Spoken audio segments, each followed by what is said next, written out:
Okay, so let's start our class right now. Yeah. So when we're learning the cloud network, so we need to know like what's the basic cloud network components for building it. So we have like got the hypervisor. So we mainly like manage all the VMs or enable the virtualization. So if you still remember, we talk about the Kubernetes, those like we virtual machine. So it is part of it. It's like when we try to create some different hosts, and that's what the service provider like those like AWS, Google Cloud, those they will provide this like online. Also, you can download some free version to build your own VM, and just like for personal use purpose. But if you want to use it for the much more like business level, enterprise level, we prefer using like better infrastructure.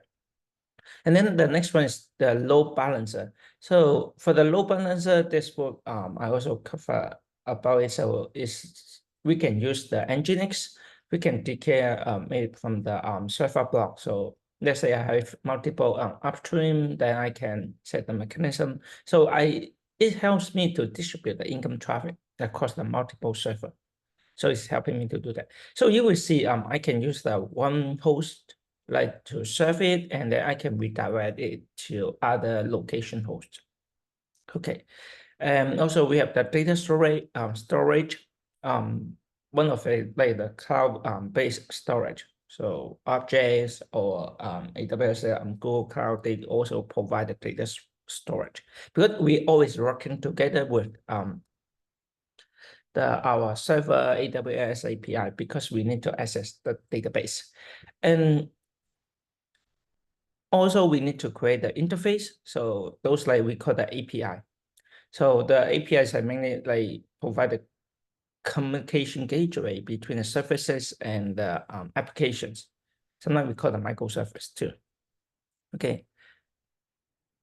So mainly here we did cover about it. So we know the structure components, and also we talk about like the VPC, and then the virtual private cloud, and then virtual private network, and also have a firewall, and how can we evaluate it in different type. Okay, and then still we can have more like the hierarchy is so one is the called the cloud service provider, CSP. Also we have called the customer premise equipment and data center. So that's how they form all this structure. So including providing clouds, and we talk about the like virtual machines, and sometimes we create the containers. Containers, we part of is like the Docker. The Docker, we create a container, data object, block storage, and for the including the networking setup, we need to create the virtual networks. And when we have the virtual machine, just how can others, like let's say the router from the WAN, knowing okay, that's like how to forward the package. So we need to set up our firewall policy, path forwarding.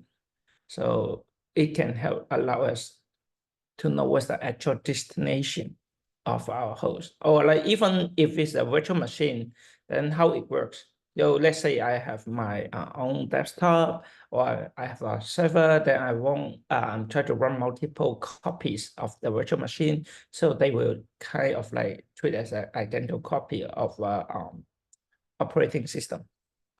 And how can we know they are kind of like, okay, this one is another computer, like computer one, computer two.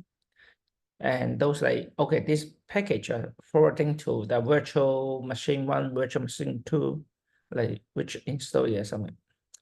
They do have some mechanism, and also how can we declare the gateway? Gateway, we put a lot like lots of name about gateway. Maybe sometimes we talk about nodes. So they are intermediate server is possible, or some of devices. Excuse me. Okay. So we know before we declare it was the VPC. So then we will try to what's the feature and beneficial and then compare with the traditional networks. So the VPC is called a virtual private cloud. So it's a secure and isolated private cloud environment hosted within a public cloud. So and then it allow the user to create their own virtual network, like provide control over IP address range, subnet, network gateway. It's a one of service you can subscribe. It's called the AWS VPC. So we can look at it, or if you're interested, you can look at to the page. So it can allow users to launch AWS resources in the logical isolation section of the AWS cloud. So you say it's more like logical. So based on how we define, so they will give you kind of a special region area. So let you to kind of like putting the subnet that you pretend is your own. So it's called the virtual private cloud. And also the Google Cloud VPC. So they also offers this customizable network feature like subnet, firewall, VPN connection. So you are all these like available, let you to set it up. And another one pretty common, we using the VPN. So the VPN web type called site to site or called the remote access. And how can we do the encryption? There's an IPsec, SSL. So we can talk about it. So VPN is called a virtual private network, VPN, and creates a secure encrypted connection. So over like called the less secure network, such as the internet. Pretty common maybe if you go to airport, you are worried about when you connect to the Wi-Fi and maybe you need to log into the bank account, maybe some your working place or so far maybe home, then it's possible that allow the some intermediate hacker to set some note or they will scan your port. Like maybe they are able to store your information. Okay. And the VPN just like prevent another tunnel. So it allows user to send and receive data. So if their device is direct connect to the private network. And that's how it works. So you are kind of that you kind of working in a private environment connect to your own devices, like certain. So we have two types. It's called a site to site and VPN. So first one, this site to site that lets you connect entire network each other, such as connect office network to a remote branch of office. This one maybe we can set it through the router layer. So the router layer, they will already help you to connect each other using the VPN. So even though you are not really feeling it, okay, why can I can send a printing job to another office? Maybe that's what I did before. Maybe that company have different floors. Like let's say they have they have an office in first floor and then another office in ninth floor, 11th floor. They want to use maybe their printer, projector, or let's share the we call the NAS and share all these devices. That means that how can they pretend they are using different ISP and then to WAN, but they want to like try to working as a same network, then we can use the VPN to let them like kind of like working together. Okay, so another one is called the remote access VPN. So allow just like mainly for the individual users to connect to the private network from remote location using the client software. So in the lab, I show you, okay, you can try to download OpenVPN or WireGuard. So they have so many different VPN software provided to you. Even nowadays, most of them, they try to give you the mobile application. So you will see if you want to pretend you are in maybe some Europe countries or maybe Africa, Asia, anywhere, Canada. So you can choose the their server location. And the most easy way you can set up, even you can do it by your own. So you can just like host the just like pay for it and have a data center, like just rent a VM over there, and then you can pay for it, and then just install the software, then you can connect to it because you have all the IP address, set up the port. So even for yourself, you can set up the VPN. For the VPN, they have different type of encryption, and we will talk about the encryption method more.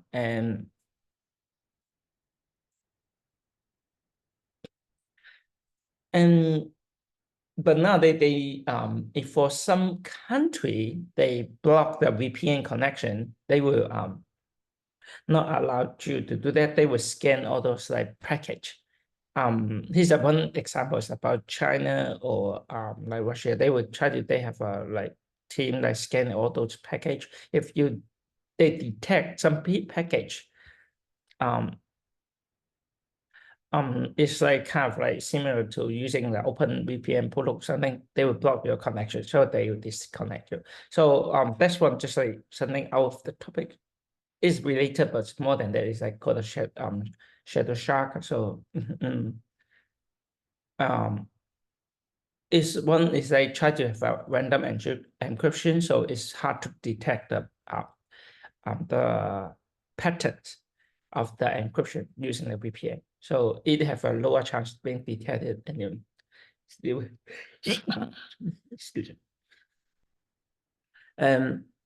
We have the firewalls in the cloud computing. So we talk about like if we look at the AWS, I show you how to set the inbound rules, and also the UFW we using for the Ubuntu. So all this. So we have like in the network layer, application layer, also like the next gen firewall, and also the cloud native firewall. Also we have our traditional firewall. So we have different type in the hardware.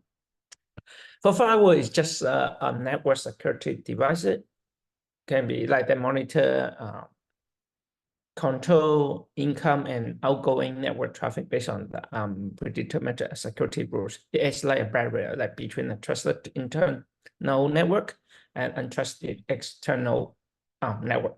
So you see, like we know that our trust internal, right? Because everything for internal like under a router, so we know the setting, everything on the rules. But for the external from the brand, we never know. Untrust. And you see a keyword right here called device. Why is it called firewall? Because maybe you barely see like most of the time, so you just like call the net like application layer. But we do have some like physical network firewall. So it's one of the Cisco is a pretty famous brand, popular brand. So it's called the ASA, Adaptive Security Applicants. So it will protect the whole entire network by filtering the traffic based on IP address protocol. So it's more likely it's a hardware we can install. So they will give you can purchase a firewall. So before you connect it, so you will plug the Ethernet cable to this firewall first, and then from this firewall you can connect to your router, just like this. So it's a much more like it's a hardware device with all the IP filtering or like setting some protocol the rules, so it helps you to protect your router. That means that you don't have to think about, oh, how should I set it? But it will help you to do the detection. But much more like what we are doing is the web application firewall, WAF. So like WAF is protect the web application by filtering, monitor the HTTP request, or like as well we say, we can say it by ourselves, like those. All these things we try to secure the cloud network. So there's a reason, because we need to protect our service, our data, especially right now we are running our service, storing our data on the cloud. So it's easy. Even not on the cloud, they will try to attack, like the attacker try to steal your information, try to hacking into your system, your network. there are different way to do it, like DDoS and data breaches, like inside the twist or any possible way to store the data. And try to prevent this, we do cover one thing. One is about the access control. We talk about IAM, the identity and access management. So ensure the only authorized user has access. And then we have called a multi-factor authentication, so MFA. So at a extra layers. So we also cover this one, like how to, like in practical, how can we showing you an example like SHA, and then we talk about DSA, AES, those encryption pool. And then for the data protection, so encryption, address, and transition, so to protect the sensitive data. And always, because since we know we never able to prevent every attack. If you look at sometimes I have a case, even big company, Amazon, AWS, or like eBay, Twitter, so Microsoft, actually all of them, even they have a like big tech company, some of them, yes, they really hard to prevent all the attack, or they couldn't really able to scan all those backdoor. So always try to have a backup and prepare for recovery. One thing that's for security ways, okay, how can we discover from the certain disaster? Okay. And we have more right here is one called the IDS, like we call the continuous monitoring, got the intrusion detection system, monitor for the suspicious activity, and security information event management. So just the aggregate and analyze the security data. So this one like is for monitoring and the complaints and governance. Here we just cover it, but you don't have to memorize what the regulations. So we have some standards and also some security policies. So just create policy about how to use that data. Okay. And just like revision of it, so the IAM is the framework of policy. So it is the technology ensure the right individuals and appropriate access to the technology and manage your user identity. So here's an example from the AWS itself, Azure's also have it. So in the lab, I already show you what these things and cover this part. And here will be we need to talk about the network segmentation. About the network segmentation, so it involves like dividing a computer network into smaller manageable parts. We create segments. And sometimes we create like different called the subnet. So it's like try to improve the performance and security by isolating the sensitive resources, and organization can reduce the risk of unauthorized access. Just imagine in the school environment. Okay, so let's say because in a school environment, we have different type of devices, right? And also we will try to create, if you visit school, then we have some the Wi-Fi requires password account to log in, and we do have a guest Wi-Fi, so allow anybody to connect it. Okay. And for the like kind of infrastructure, maybe we have lots of devices to controlling the building, monitoring, secure, or like we have some resources like, let's say, printer and those things. So we have so many devices in this environment, and then maybe also once the students or like maybe faculties, like worker and anybody connect to this network, they are part of it. Okay.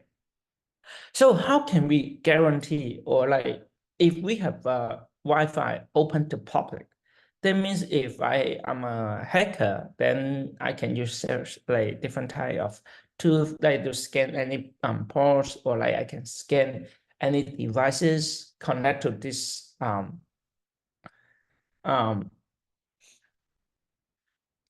network. Okay, so I was checking. Okay, maybe I was able to find out. Okay, maybe there's a printer over there. Maybe how many printers or like some desktop or some computer connect to this network. And then if I able to get their IP address, then I just like scan their available port. And this what I show you. I be using the MAC. The MAC is one of it. We can see. Okay, for if I know the certain IP address of this device, then I just scan. Okay, maybe this device open port let's say 3000 right now in this moment, then maybe I can try to do some injection or like sending some package, so try to hack it. Okay, how we work right here, so we say try to create the segmentation. So as I say, we try to create the subnet, so we can use a subnet, like creating those subnets that within the VPC to isolate the database from the application server, or like some physical layer. We can set different, let's say I have a subnet is like special for the employees, and a subnet is for maybe faculties, one is a subnet for students, and for this subnet is not allowed to access the WAN, or like they're not allowed to access other subnet, or some other subnet is allowed to sending to other subnet. So all this, like we have the policy, the setting the firewall policy to let us to do that. And then we have the DMZ, the administrative zone. So we can set the DMZ to host the external facing service, like that, like web server, but while we are keeping internal, which is protected. If you look at the router, then you will see these options, and you can do that for yourself for the home. But when we hosting the cloud, then you'll barely see it. And for the security practice, like we always say, learning security is a regular update, patch management, and then review the policy, continuous monitor. That's what we're saying. Here's we have it show it some terms, but we don't have to really let you to remember. If you still remember, we have different standards, policy, and always just remember we need to just like have a regular auditing. Auditing just like review the rights. Some people leave, and some people, new employees come, then set the correct right or remove those access. And we have different type of like way to manage income. You don't have to memorize for this one the policy, so it's okay. Right here we just like some discussion. Okay, let's say if I want to design a secure network topology for the like multinationality cooperation, then how can we decide? So here would be the example, then we can think about it. So let's say I need to set up the one like this, then maybe I need to have a VPC, set up the VPC, and then we need to using the VPN for the remote access, or maybe because we say it's a multi, like the background say, we need to do is a multinational way. Multinational, that maybe we have different location.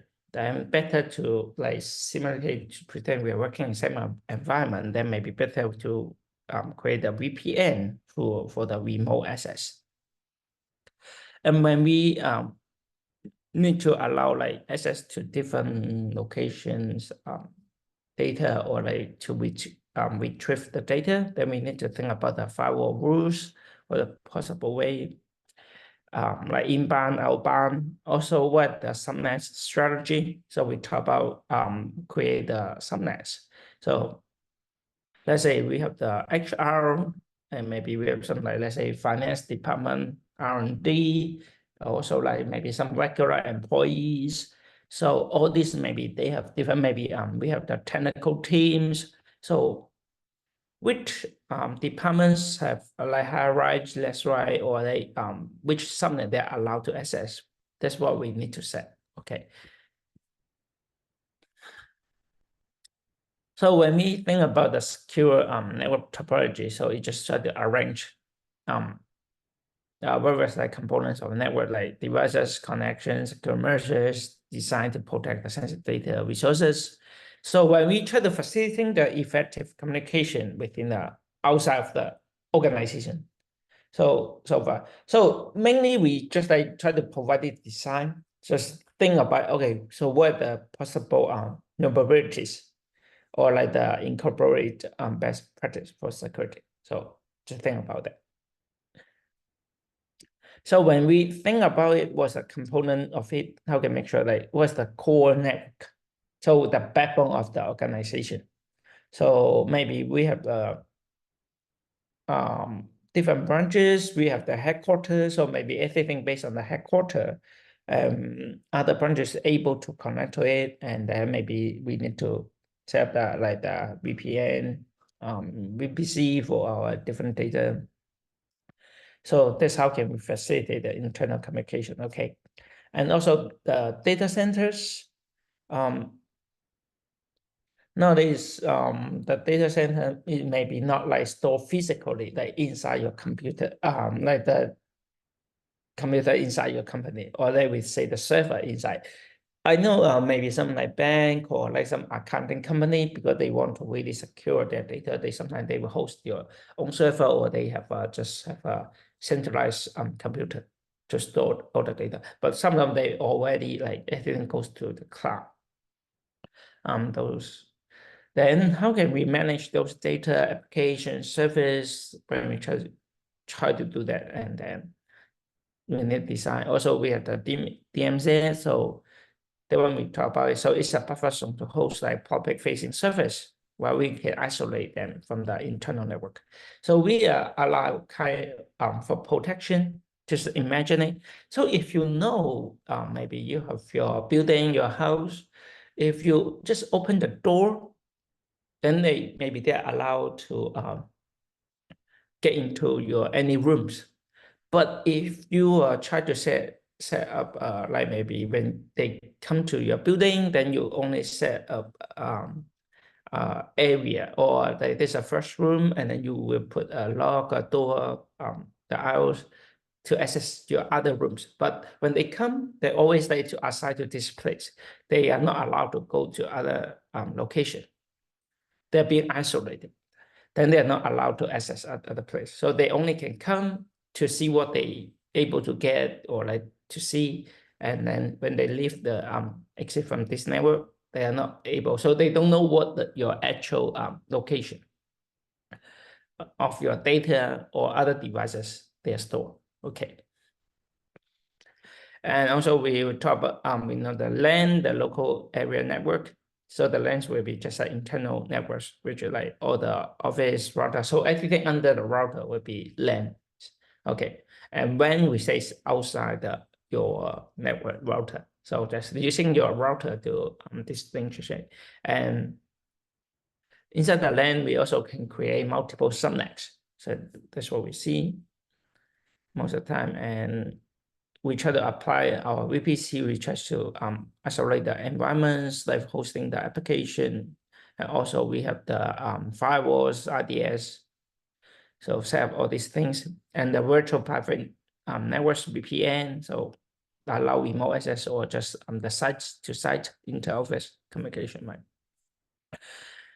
And because when we design our like the network topology or security, maybe when you think about, okay, maybe if you think about your home, maybe it's not enough, but for the computer, also when we connect to the data center, so all of this, the location of office data center, so they are not really putting inside the same environment. That means we need to access through the internet, like connect by the IP address. Then they're not physically connected. Also, they are not under the same LAN or same subnet. So we need to design carefully and follow those like different regulation. We put like GDPR, IHPAA. So those like laws we need to fulfill like for protection. So let's say if you have store some data, user data, then we need to be careful of it. How to protect it, like remove data. And then also one thing we learned the IAM, the user access level. So we have different roles, and then assign maybe create a user, we assign to different groups. And then based on those user and groups, we need to set the permission. So we need to restrict their access. If there are some sensitive data, then they're not allowed to access it. So just like everything based on their role. So of course, for the manager level, in a supervisor level, they're allowed to have higher right, or we need to assign the group like able to read it while execute. But for lower level, they just need to operate, like operation management. Then you need to able to let them just read it or execute it, and that's it. Okay. And also one more about the scalability. So when we decide, we need to think about, okay, so if I adding more inside subnet, when I have more devices, or like I create more subnet, even I getting bigger, so I have like different office.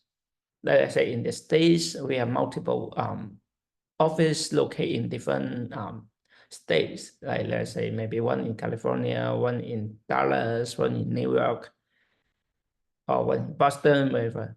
So when we have multiple locations, how can we easily adopt? Let's say I add one, have a new office, then how can we easily add this office to our like this network?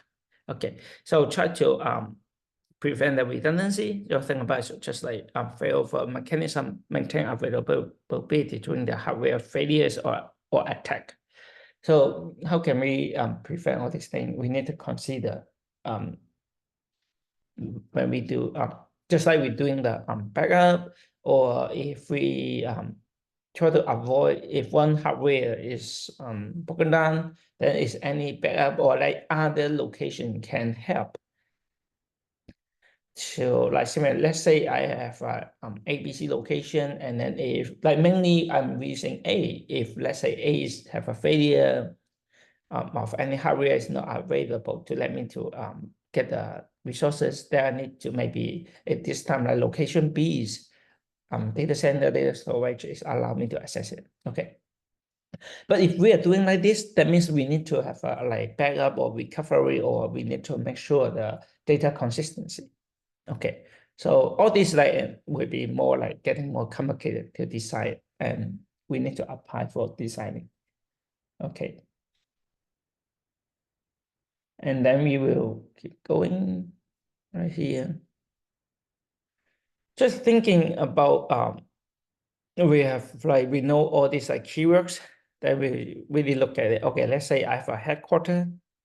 So we will try to like make the data like is a central of it, the centralize all the data with it, and then have some like critical service or like administrative functions that like belongs to the headquarters.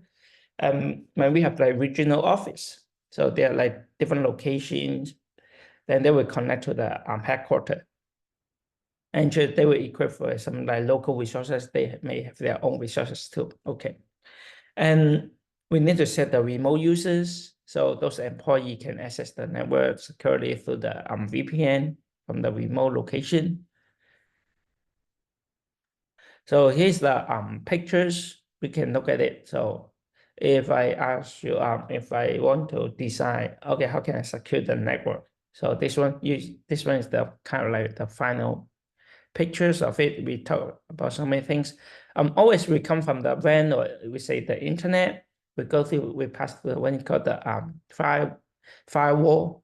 The firewall, again, here we have the DMZ. So this one you try to different zone is isolate. Maybe we have one is mainly for the website. So maybe for specific, so we have the web server allow how can they access to a web server, or some we have some application servers, or like maybe we have some like data server like this. We can multiple, and all this when we get into this server, we always like need to pass the first layer will be the firewall IDS. That's what we say, and then we have the core network. So under this core network, maybe we have some different location. Let's say here, our headquarter data center is located under the application center. And then we have the database. For our database, we always need to think about the like backup service and maybe some like cloud service available. Okay. And for this, like because when we said maybe we have VPN, so maybe we have some regional office, like 1, 2, under this one, we have their own LANs. So they all like connect. So in their local, their own LANs right here, they have so many their own devices, printer, maybe other IoT stuff. And we want to let them to connect like how like working to the headquarters. So we will try to set up the VPN. And the VPN let them connect together, and those like remote user able to access to the like headquarter data center. So they can like pretend they're working over in this layer. And also when we have a web server, something open to public, so we try to set up the DMZ so we can isolate some internal stuff, sensitive data. That's how it works. And in this structure, so we will apply the firewall and the DMZ, just like the firewall, just like at the edge of the network. And we just try to monitor, control the incoming and outgoing traffic. So the firewall's right here. And also we use the DMZ to host the external facing service. So you see the external way, we need to put the DMZ right here for the web server and application server. So right here, so allow just a safe access from the internet while protecting the internal network. So that's why when we go through, I say, what's the DMZ? So it's just kind of like the zone. So we try to create, okay, if we have the, just like when we build our API server and then connect to the data center. And maybe if you are like, it's one of the computer under your physically putting in your office. That means like, okay, this one allow maybe others access from the WAN. Then we just like using the DMZ to say, okay, this one is like allowed to public. But so when they try to access it, they will only what can they see is this API server or web server or application server, data server. Okay. And for the any internal, they're not allowed to scan, to search it, scan it. So they don't know what else under this network. So it's there, how can we isolate it? And also we try to like utilize high-speed connection between the headquarters, regional office, just like ensure the like fast data transfer and communication. So this is what we need to know. And more when we try to implement additional firewalls and the IDS to protect the like core network from the unauthorized access, and also the twist. So sometimes we talk about the twist, also the threat. The threat is the twist the action, and then the threat is a possible way to like being hacker attack. So other office maybe they has their own like lens for the internal communication, and with using the VPN and just like concentrator to like manage a remote access like security and allow the employee to connect to their corporate network from the worst location. That's why we need to know the concept of using VPN. And for the headquarter data center, so those like resources for the application database, they will have a strict access control and monitor with the IDS. Maybe for the access, maybe most of them they can connect using the application, but when we need to update it or like change, modify anything, maybe they only allow the certain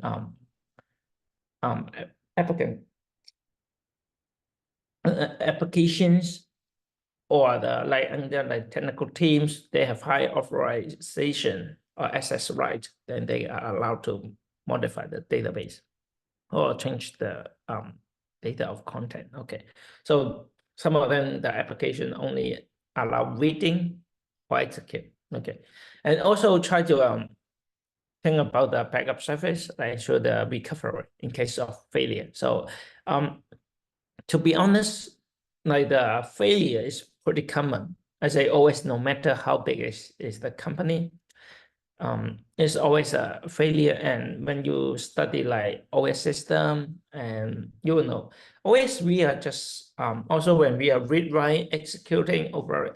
Of course, there are some they're from the digital, like from the data sending through the hardware, like from the cable, just like sending through a signal, CR1 or full voltage. So of course, like by some interference, the data will be lost or read-write conflicts between the memory allocation. So it's going to really have a high opportunity, like possibility being happened. So if really happened, then we always need to prepare a backup plan for it.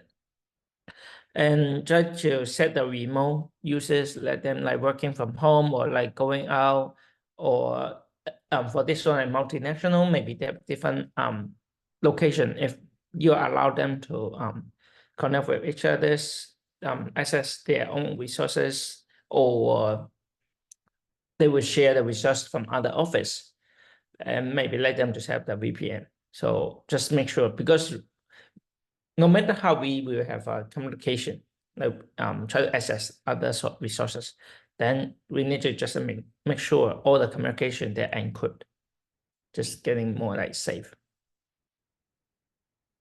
Okay, and we will say right here, when we keep on design, then we need to talk about the access control. Okay, I will add the like role-based access control, the RBAC, so you will know, you will learn it. So that's how we apply to say, and then we can restrict the access based on their role, and then we try to apply those different type of encryption, like those encryption protocols we talk about, like TLS, AS. So there are some example. They say, okay, let's apply this one for the encryption. Okay, our data, and then how regular for auditing. So just say, okay, pre-audit is secure auditing, vulnerabilities assessment to identify them, mitigate risk. This one, just I say, okay, maybe like every week, or like maybe it's like monthly, or like every quarter. So we need to check. Also, one more is like called the incident response plan. We need to develop like comprehensive instance response plan to address the potential the breaches or like the twists. So it's all here. And just the last thing you just need to know, we call the SD-WAN and traditional WAN. So one is called the SD-WAN, is called a software defined wide area network. And just try to utilize the software to manage the WAN connection. So this one can improve the performance and security. And traditional WAN, we just rely on the hardware and dedicate circuits for connection. So when we talk about WANs, it's like I always try to put it in the border. I say, okay, we have one router, so it's under, so out of it will be the WAN. Those like our WAN can be like everything's the hardware. Okay, and for those we have your WAN code the software defined it, then we can have like some software to manage it, to improve the security. So these are some terms you can just let you to know. And so far, when we do more like comparisons, then one thing is about the cost efficiency. So SD-WAN can like reduce the operational cost compared with the like traditional WAN, because we need to rely if on the hardware and then dedicate circuit. Then one is like compared with running on the software, then software is better. And then the SD-WAN can have a optimized performance through the intentional path like control. And for the security, so when we try to integrate some features, of course, it's way better with the by the physical layer. So you have to really connect it. But for the SD-WAN, then we can set up lots of different policy rules and then set the those like access maybe the depend from the IP range subnet. Then we can set up the filtering, so we can block the access or allow the access. So we can do it. And for the flexibility and scalability, so for hardware, when we need to increase it, then maybe we need to really plug in, connect it together with your original WAN. But for SD WAN, then software defined, then maybe if once I have a new maybe I need to adopt something new, then I can just like reset the rules, allow it to access, then it's easier. So it's more higher flexibility and scalability, just to make sure software. So far we go through everything, talk about the like the architecture, the structure. So for today's, you just need to learn when we need to secure the network topology. So we need to think about the structure of it. So we need to have a strategy, push like balance the security, performance, and complaints. It is true that always say we can set up lots of really secure like multi-layers and then set up the lots of, if you look at the graph right here from the internet or something like outside the WAN goes in, we can set multiple firewalls, like everywhere set firewalls, DMZ, and then access to the like different servers, and I think more firewalls policy, and then connect to the core network, and then we also set lots of VPN. Of course, we can make the setup really complicated, but when we need to think about it, but we need to think about what is the performance, or like it's okay, like is this, we set really high security, the level is really high, but we make the overall performance really low, then is make the like our daily operation is not convenient. Then we need to think about it. Then we need to change it. Maybe we can decrease the security level, but we can provide better performance. So we can think about it. Sometimes we talk about topology, we always include the DMZ, firewalls, LANs, VPN. So those terms we mentioned about it. So you can, if you're interested, or like how to really where they have multiple especially VPN data you can use, you can, if you're interested, you can just like search it and look at it. Okay, and all these things just like try to create a robust network to protect sensitive data, the informations, and also we try to enable the effective communication across the different region. And also when we decide, always think about the scalability, flexibility. We cannot say, okay, based on this situation, we just are doing like this. But if I have a new office, then how can we like easily adopt this new office to our like existing environment, this network topology? So this will think about a class. And last time I talked about this, I go back lab. So I want to know how many of you already installed the map? Because last time I go through quickly and show you we have some like MS situation, how to use those commands. Because the new of this, you will have the I will let you to have like new assignment. So this assignment will be some how to using the map to doing the post scanning. So it's pretty easy. Once you install it, then you can test it. And so and just I make the screenshot about the result. And right here, if you see, I uploaded this called example scenario.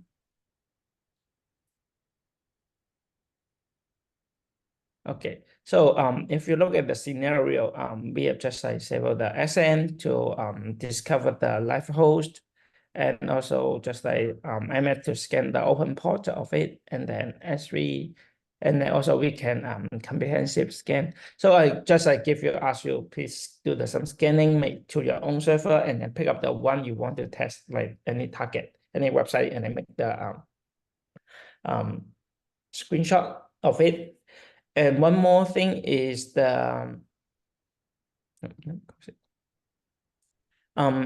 Because in a previous we taught that I am the file permission access, so I will give you some question, so which will be included in our assignment. I will.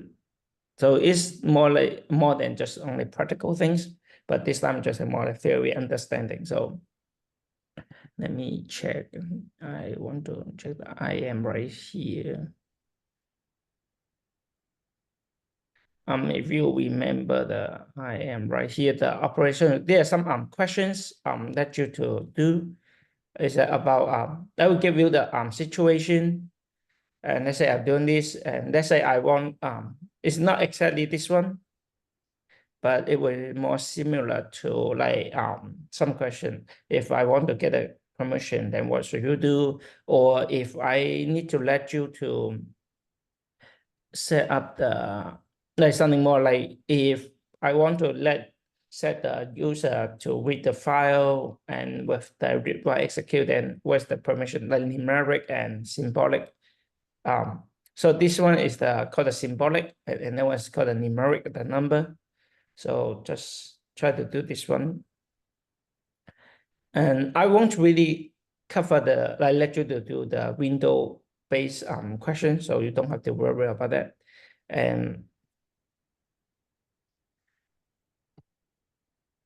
And then you can try to refer to the data, or like you can just search it online. So this one is just help you to getting more familiar, because when we try to set up the cloud, then you need to know okay, how can we set the, let's say, the directory or files with their own user access, okay, and or like assign to the user group. So just think about it, okay. And last time I talked about the good project, so I told you, I think I go through your project content right here, maybe, okay.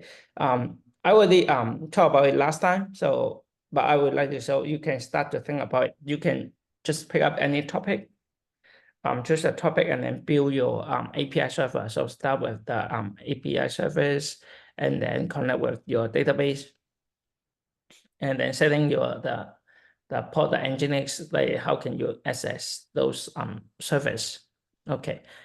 And you need to make the documents, like how you design it, and then keep the description, how all those APIs, what those functions. Just thinking, if I need to read your document, I want to see what are your APIs, what are the route. So what kind of parameter do I need to pass it, and what's the return value, what's the type? So you need to tell me if I need to use your API service. So just imagine it's a document, like when I look at your document, I will able to know how to use or connect to your API server, send a request to you, and then get the suitable data. So you can think about this, and then you can prepare for it. Because when you access, maybe you will allow maybe including some IMA or some firewall policy. So this one just the information, because they based on your design. Maybe some of them you are not really applied, is okay. But this one is a whole complete design, but you are not required to do everything. Yeah, just like based on the one example I cover, I give you the API server like this one. So what you need to do is mainly create a MongoDB, import all the data, and then set up connect with your APS, the AWS, and then using the Happy.js connect your MongoDB, and then set up this route. Okay, and then I also tell you like some example with the like some security, like the Joy or like JWT authorization. So try to build up the environment. Sometimes I will set the environment file so you can check it. Okay. Sometimes I don't want to put the MongoDB path directly, or like I will set some JWT and then with some like security key and add some authorization like this. I upload some example code right here, so you can refer to it, and you may start, because right now it's like week 7, so I give you more time to prepare for your your final project. And because we don't have so many students, so I think this one may be enough time for you to able to like finish by yourself. So you can try to do it. For the project or somehow do you have any problem? Because I try to share it how to do it in the lab, but I don't know like every one of your the progress, actual progress, like can you set up the MongoDB or able to access it? So I would like to know like, do you have any problem setting up your API server, like using the Happy.js, or like do you have any difficulty to like connect to the MongoDB? Yeah, I can I'm still getting it to work the exact like all of these stuff in the assignment, but Mhm. I connect to the MongoDB and the API routes do work once I have them done correctly. Okay. But I'm still in If the you process don't of mind, getting it. we have a little bit time, so may not able to help you fix it all, but if you want, you can like share to me, and then we can look at it right now. Maybe other Sure. student maybe have same issue, then I can just like showing you how to do that, and they can just have a re Yeah. this one. Okay. Okay. And I just stop sharing, and then If after someone else you. wants to go first, they can, because I Mhm. having issue right now connecting. Okay, sure. Yeah. So far, that's all for the lecture. If you right now I just have some time help you to work on the your Happy JS server. So based on what we did before. So checking if you have any question, I will help you assist you. If other you have no question, or if you want to look at the video later, like if you want to see if you have some problem, you can feel free to leave. If you still want to stay here, want to see what's the problem, then you feel free to stay too. Okay. I do have a question. Mm-hmm. Um, I tried so I tried rebooting my EC2 instance, and when it did that, it Mm-hmm. created a new IP address. Mm-hmm. And then because of that, I had to go fix the Namecheap Mm-hmm. DNS settings, and then Mm-hmm. um, I also but now I can't connect to I still can't connect to my domain now, and I can't connect to my local host anymore, but I can connect on the PuTTY. Okay, you can connect to the I party. can still connect, but yeah. Um, for the name chip, you change the IP address, right? And then Yes, yeah, I changed it. I made an elastic IP as well. last Um, week, if you remember last time I told you when you changed the using the name chip, change the A record, say it's at 5 minutes, because that one takes because the TTL is like how long is it going to refresh it. So if you set as a minimum 5 minutes, you should able to connect it, but maybe we need to check the IP address, or you can do one thing. Do you know the NS lookup? is it a command? Yes, yes, you can run it, like for the NS lookup. When you are searching it, then I can Okay, I'm check. rebooting the instance real quick, but Okay, I sure, can yeah. try it. So once you rebuild, your IP address will be changed. So Well, let's I made an elastic IP, so it's it's okay. set now. So now it has a set IP, so it won't whenever I reboot it, it won't change. Okay. Here I just show you an example. So this one called the NS lookup. So for the NS lookup is allowed you to check your server's IP address. So let's say I have the NS need to find the IP I'm using right now. So give you an example.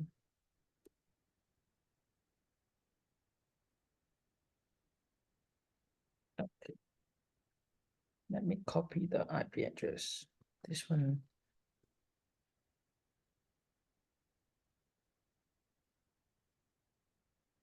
Okay, so you will see if you make it correctly, you will see the address. it should comes out the like the IPv4, the WAN public, it match. So if it doesn't match, that means it's not yet refreshed. Okay, Okay, yeah. I, This is alright, one way to help you to debug and check. Okay, if your A record set like correctly and update refresh yet. so I If just do not yet, NS lookup and then the domain? yes, Oh, you can put your domain. So because you're using your own domain, right? So you're just using mhm. NS lookup with your own domain and check the IP address. Does it match to your new IP address? If it does match to it, that means maybe your Nginx configuration is not correct, or like when you point to your file, something is not configured correctly. So that's how we try to do the debugging. So when we do the debugging, we need to really understand the whole structure and every part of the like the internet components, like when we build up the server. So let's say we talk about the topology, we learn the topology. So like which part is handling for which function, something like this. So the the DNS is a help us to forwarding the domain to the certain IP address location. Okay, so we do have some like tools, let's say the NS lookup to check. Okay, does it match? Yes, it matched. That means my IP configuration is correct. Okay. If it's correct, that means that my server maybe has some problem or issue, like configuration issue or not yet refreshed. Okay. So when you say it's not allowed, no, because you can use the SSH in the first time, but can you access your instance after you set up the firewall policy? So, Mhm, for some reason, what, mhm, just now, um, I was trying to, as I was talking to you about mhm, after last class, that I was trying to get RDP to work. So I used XRDP, but when I mhm, got all the firewall permissions to work, and then I was trying to mhm, uh, remote desktop in, it like allowed me to connect, and I was able to log into like the XRDP thing, but then immediately it was a black screen. mhm.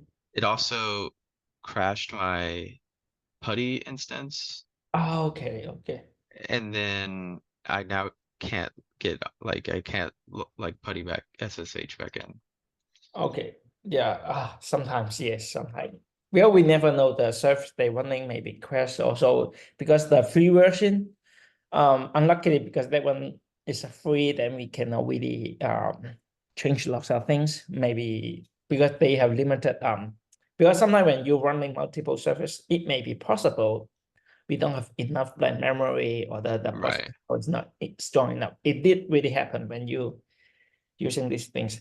If no, then just like based on just like how you have to downgrade it or just stay with your putty, but not like RDP to right. do that. Yeah. And I know it's not that convenient, but sometimes when we manage our server, we're just using the command port and then maybe Yeah. work with the Yeah. SFTP the file. You asked me the one how to like sending the file to the FTP FileZilla to connect to you. You can upload the files. It's better than just like using the sudo nano edit the file. So you can use this way to try. Okay. Okay, yeah. Okay. That's fine. Yeah, yeah, I just wanted to honestly see if it would work. Okay. Yeah. But yeah. After, yeah, if you try to rebuild and set up, if you still have a problem, I will help you. Like you can just send me an email if you need other times. Like we can do it like before class, after class. Then I can help you to like some bug fixing. Okay. Okay. The schedule because we have I think And it's like the calendar. We want to have a class next week. okay. Yeah, Uh, yeah. Also, um, are is the assignment due tonight? Yes. The assignments due tonight. 23:59. Okay. Do Yeah. you do you know if everyone is going to be able to meet that deadline? Because I think a lot of other people are also struggling on this. I only received 2 copy. I didn't check the details, but if you have a problem, like feel free. If you either one of you, like to our other class, is like if Yeah. you send email, say, I still have problem, could you extend it? Yes, I will extend the deadline. Okay, awesome. Yeah, for the assignment for this one, I'm not like if you try to follow my tutorial, I think I try my best to like tell you most of the details how you set up like in the lab. So Hmm. if you follow it like step by step and like do some slightly research, then you should able to fix it. But you are feel free to contact me and then I can help you to fix it. So I try to make your assignment is that you can submit it and then get a full mark. Like this is my Awesome. Yeah, yeah. okay, yeah. So if you do have a problem, send me an email. So let's say you until like 8 p.m., 9 p.m. you still not yet fix it and you want to extension, just send me an email and I will just extend the deadline. Okay, sweet. Okay, yeah. And Sounds because there's good. no class next week, then maybe you can also ask me. I can still set up the like meeting with you and Okay, help yeah, you I'll message you about it. okay, yeah. So I wish All right. you fix it. Okay, Have a good one. you too. Bye.